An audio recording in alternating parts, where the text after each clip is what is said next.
Hey, it's Ben, and this is Drambo by Beep Street, and this is Memory Backwards 2.0.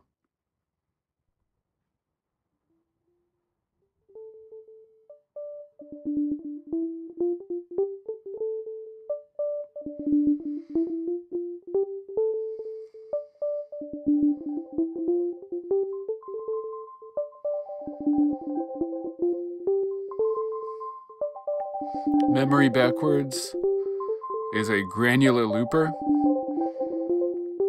effect or instrument.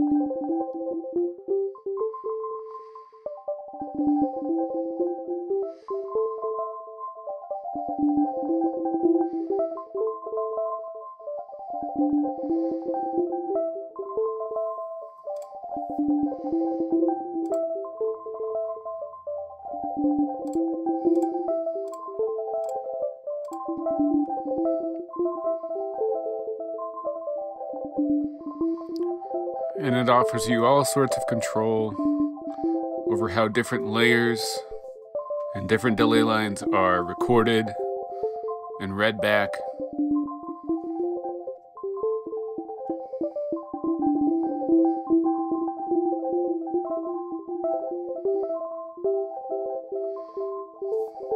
And as you can hear, it's kind of geared towards these sort of dreamy, evolving, overlapping sequences.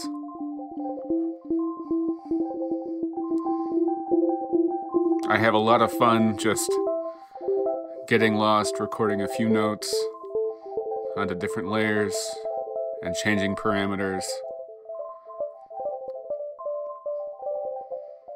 But there's a couple different use cases here.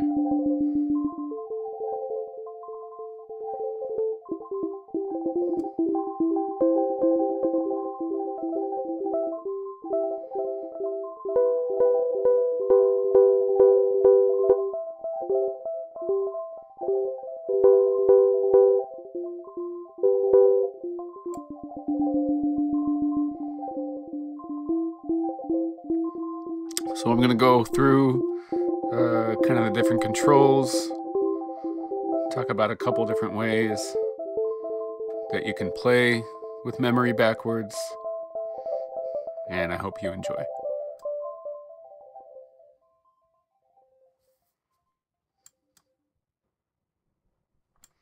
So the underlying idea behind memory backwards is you have 16 delays that are always recording, are always taking input, and they're always running. And the 16 delays are all just slightly different delay times. But rather than having them all recording and playing back at the same time, you can kind of visualize the sequencer is running through and turning the input on and the output on, so that for the most part only one delay is receiving input and playing it to output at one time. And then there's 8 of these 16 delay line sequences. So we'll start recording.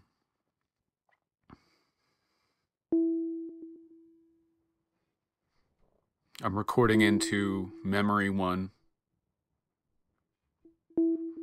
and I have my controls exposed. It's just one note.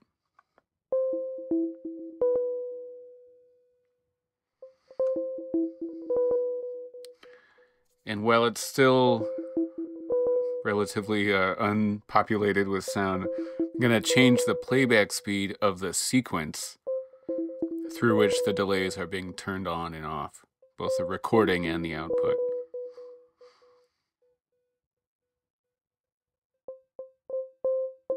And you can hear the delay a little bit more there.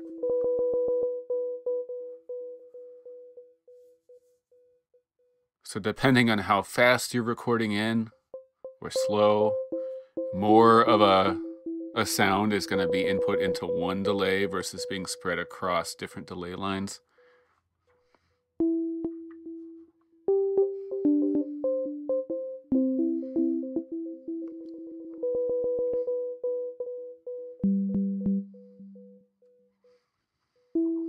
we could speed it up a little bit.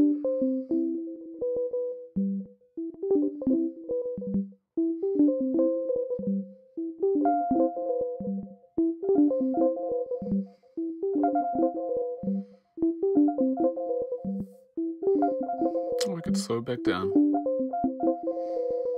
And one of the things I love about this effect is that the speed through which you're traveling through the sequence, you can change it, but it kind of leaves its mark on the sound as it goes in, because that's what's determining how broken up a sound is or how confined to any one delay. So under the control section, there's the global read control. And right now it's synced to the clock, 120 beats per minute. And we can change the speed or the rate here. And because it's a graphic modulator, we can also control the percent speed. Or we could run it in reverse.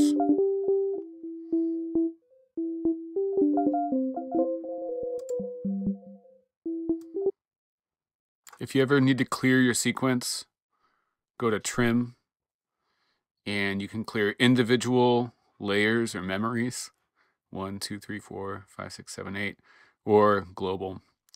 And the amount of trim will allow you to actually decrease the volume but not erase, or if it's all the way on negative, you can completely erase it. And then you can also raise the volume, and this will be a much slower or gradual process, but you can raise the volume. But you simply click and hold down, or tap and hold down.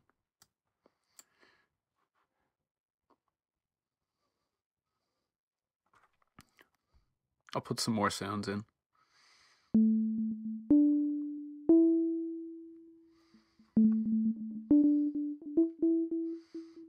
And I'll go on to another layer. You can't tap on these. This is just a visual cue to show you what layer is active. You use the knob. And there's a reason for that we'll get into later.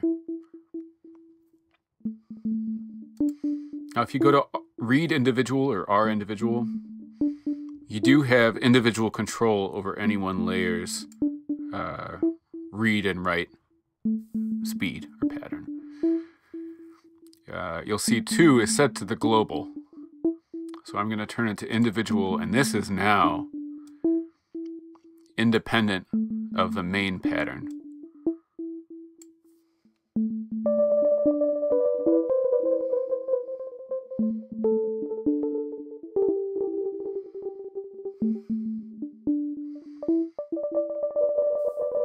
And in addition to the main read and write speed, you also have an LFO.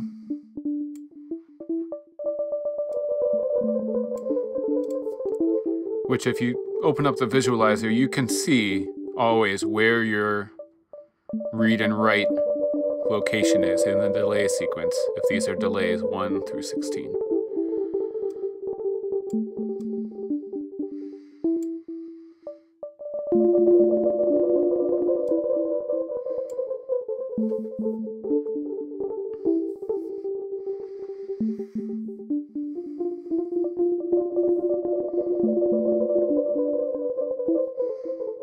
Now for a second, I'm going to go over to the outputs. So you do have a mixer here for layers 1 through 8. So you can solo a layer by turning the volume down, or going to solos.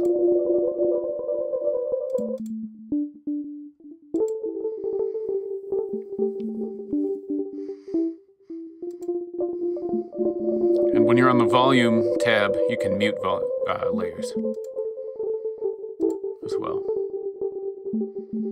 There's more here, but I'm not going to talk about that right now. I'm going to go to layer 3, and I'm going to go to the right.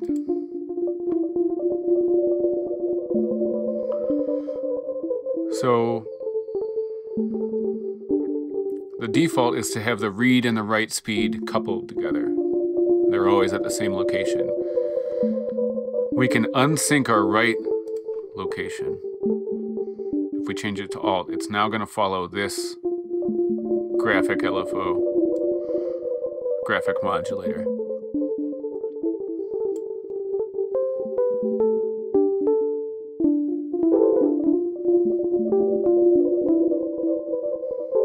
So all of those notes, even though I played them out in a sequence, they're all going to be focused right around here.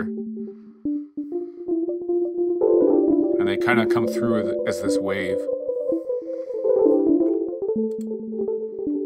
There's a write volume, and this changes the input volume to any single delay line in the layer.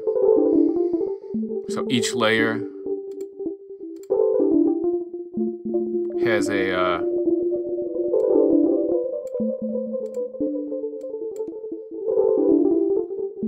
input volume, and this will change the volume of input.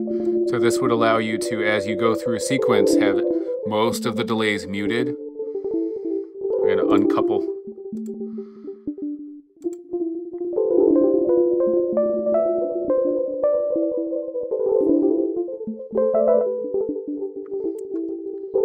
And I'm only going to be inputting on that first delay line, which would be here.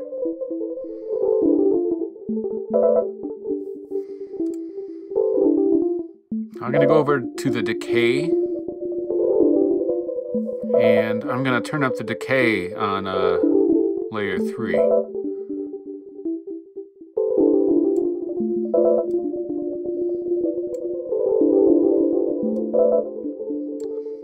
So you can see the sound rings out a little bit more.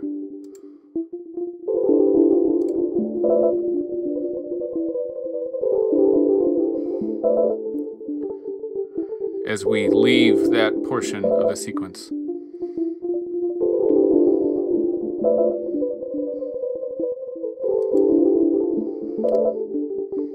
And I'll show you how you can trim.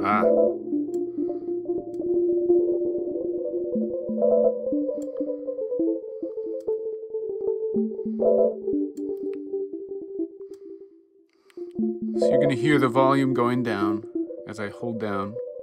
I'm just trimming it a little bit, so it's not erasing anything.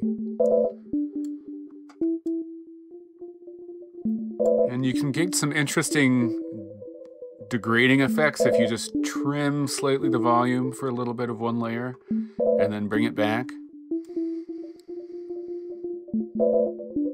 It's slowly going to get louder, but it will be clipped or a little bit dirtier.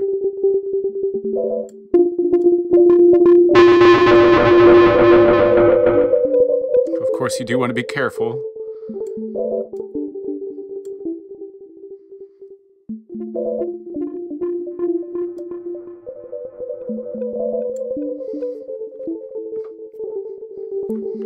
And I have a limiter, so we shouldn't get too noisy. All right, I'm going to trim this all away. Now there's one control that we haven't looked at, and that's length. And this is going to set the individual lengths of the delay lines on all 8 layers. So you don't want to do this when there's sound in your delay lines. So we could have very short delay lines. And I can edit my curve even. This is sort of like a global amount of the delay line, so it's scaling rather the individual cell controls or the delay controls. Now you have to set this sets a sample and hold on the amount in here so that you can make changes and then lock it in. If you do have sound in there, it won't be you won't have the changing parameter pitch shifting up or down in the delay. It'll just be an instant change. But you do to get some clicks that way, so I wouldn't recommend it. So here we're going to have really short delays.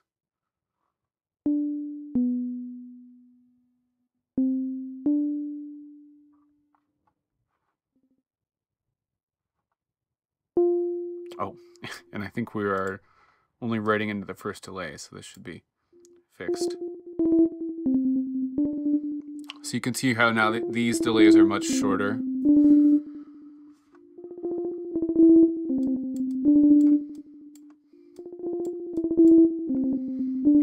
And with the decay, we will hear that a little bit more.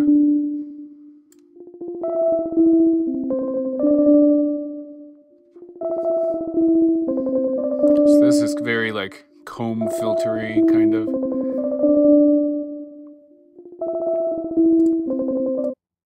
We're going to trim that and we'll make them much longer. So we'll pull our curve back up, or our scale. Make these a little bit longer. Set.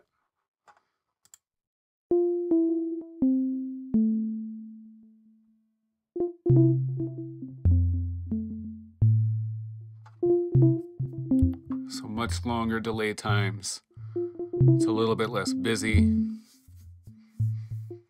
Now, a limitation of my design, there may be a way to get around this, but it seemed a little bit too complicated for me.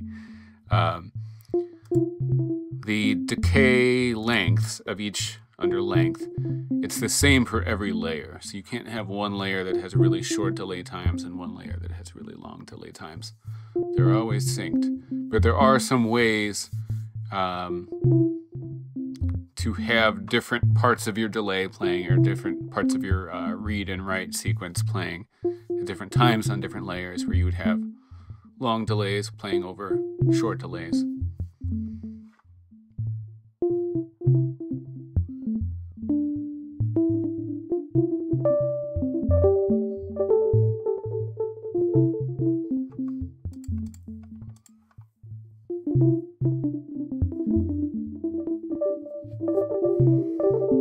Now, XY,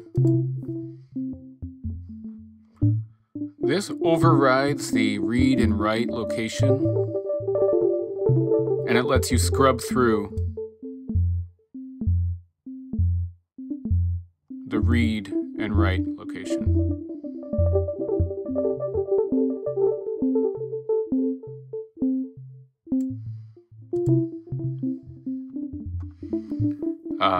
The source under the individual read controls, that will override XY. So we can change it back to global. And I can play into this too. So if I just want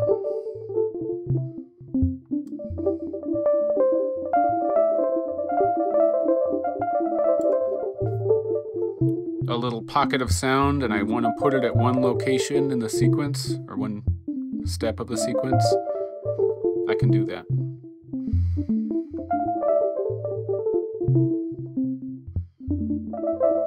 Now I can still have the LFO turned on for any one individual layer, and that's going to, as you can see, it's going to be turned on no matter whether we're on global mode, where it's following the main sequence, or if it's individual. The LFO is still going to be there. I don't want it there for 2, I want it there for 3. So I want quite a lot of LFO.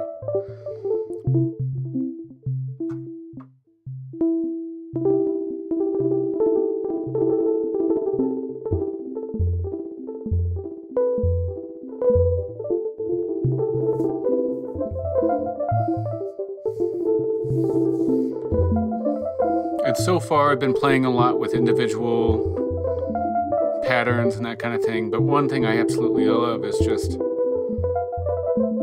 slowing everything down.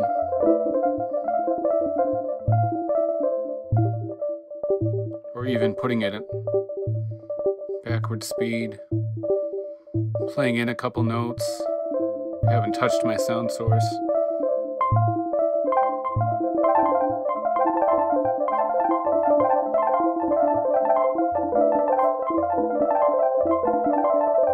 If things get a little busy, you can always turn the volume down by layer.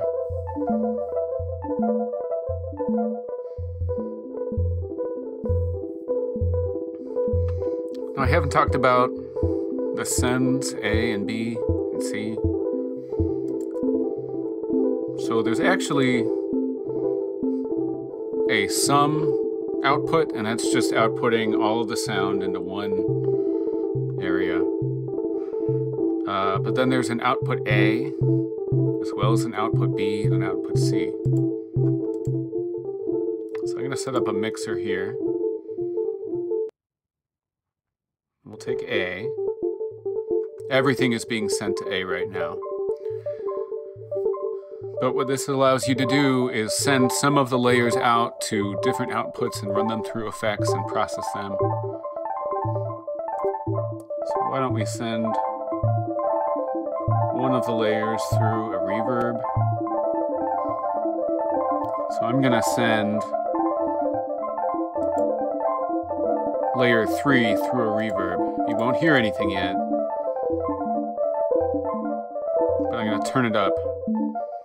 So as I turn the A send knob clockwise, or increase it, it's going to split, sending it to A and sending it to B. And over on B, C, this further splits the output between output B and output C.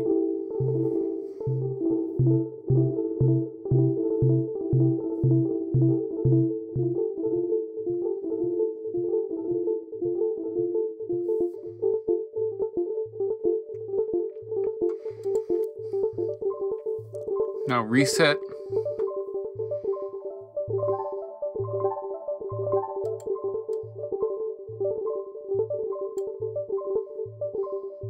This resets the location. See if we can get both of these on the same.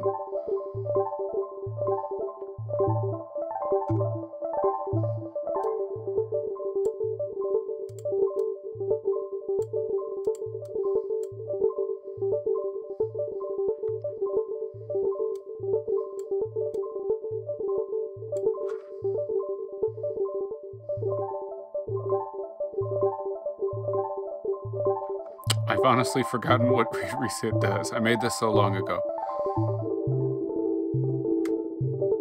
You can hear where it's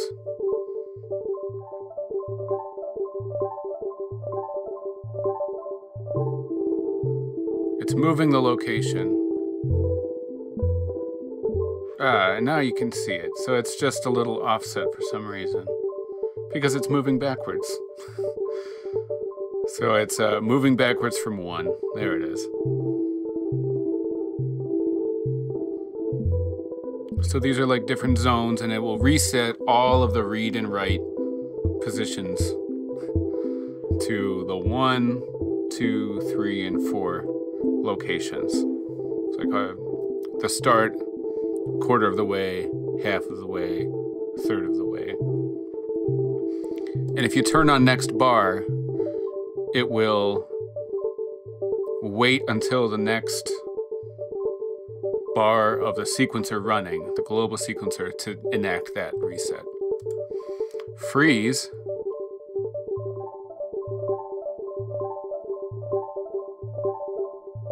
Turn up our speed.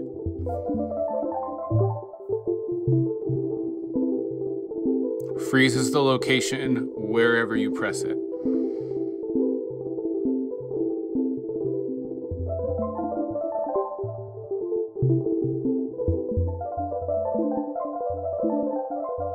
You can hear it's frozen.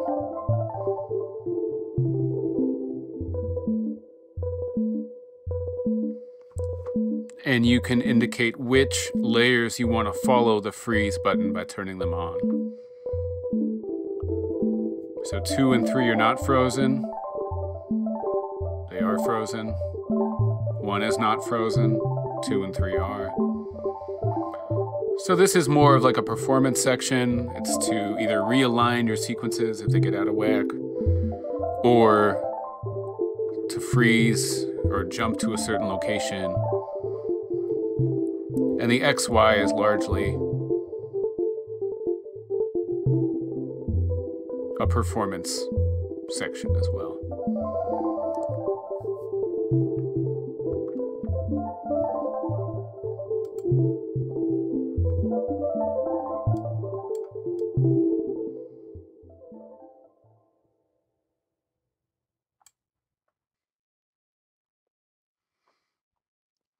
Okay, there is this chain mode at the front, and in this controls, it kind of switches off the mode where everything is overlaid on top of each other. All the different layers play and write at the same time, or play at the same time.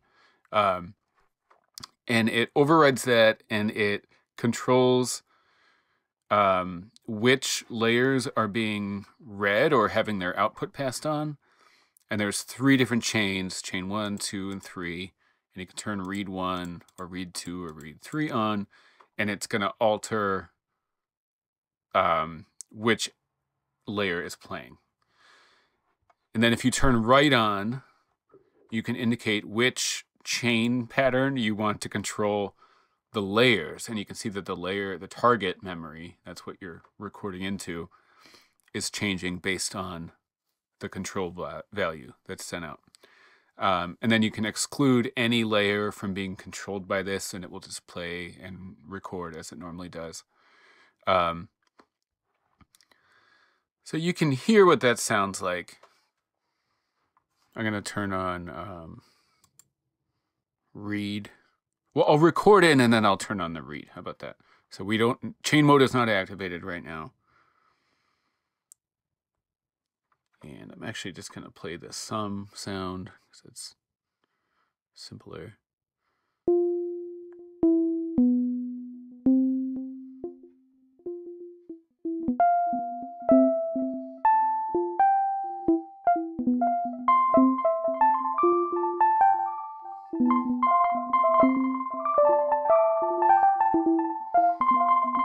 So I have these 4 layers and they're playing over each other. But now I'm going to change it to read 1, and it's going to play 1 layer and then the next and then the next and then the next. And of course, I can mess with individual speeds.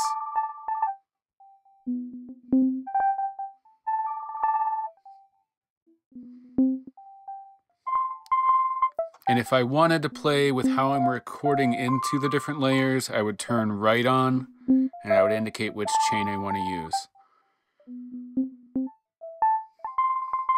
I'm going to trim this.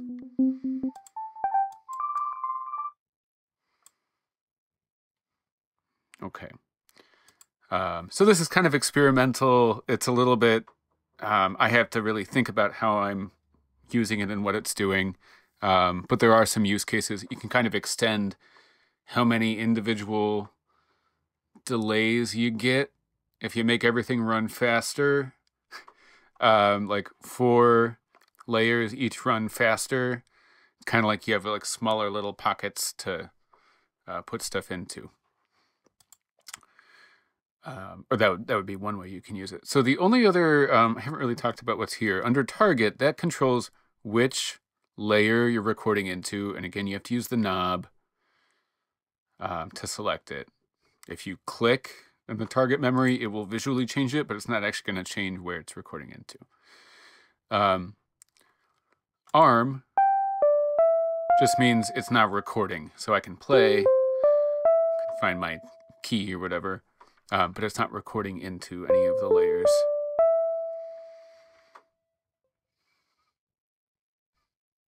Let's make them all go back to global.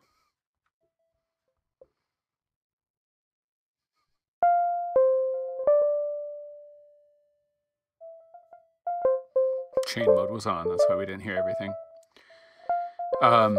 Then you have a volume control, and you can also control the drive volume. So here I'm armed, but you don't hear the sound coming through until it's played back in a delay. Smooth is just going to control how quickly the input volume goes up and down when the right location steps on. So it's just a slew control on the input volume, both when it raises and when it lowers. That's all smooth is. And that's basically the analog to the decay control. You can make the cutoff between individual delay lines in any one layer really abrupt, or you can let them ring out.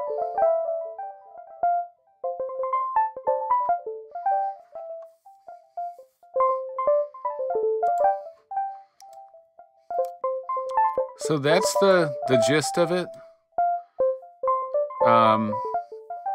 There's a lot going on here.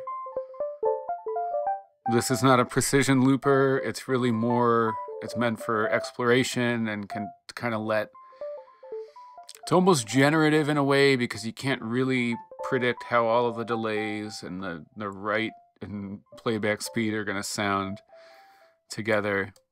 But you can set up these different recording environments and kind of be creative in how you combine the different layers to just create these morphing soundscapes. And I have a lot of fun with this. I really like this concept, and I hope you do too.